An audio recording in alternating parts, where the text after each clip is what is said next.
Leakage కంపు కొడుతున్న Narsampet bus stand. Warangal జిల్లా నర్సంపేట పట్టణంలో public toilet septic tank leakage. ట్యాంకులో నుండి బయటకు వస్తున్న మల వ్యర్థం, మురుకు గుంటగా మారిన మల వ్యర్థాలు, ముక్కు పుటాలు అదిరేలా దుర్గంధం. పబ్లిక్ టాయిలెట్ పక్కనే Pavani nursing home hospital bus stand ఆవరణలో మురుగు కుంటను తలపిస్తున్న సెప్టిక్ ట్యాంక్ నుండి వచ్చిన మల వ్యర్థాలు.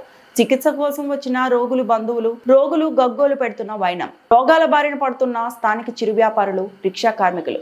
కళ్ళ ఎదుట కనిపిస్తున్నా పట్టించుకొని మున్సిపల్ అధికారులు, అటు ఆర్టీసీ అధికారులు కలకలం సృష్టిస్తున్న మరుగుదొడ్డి లీకేజ్.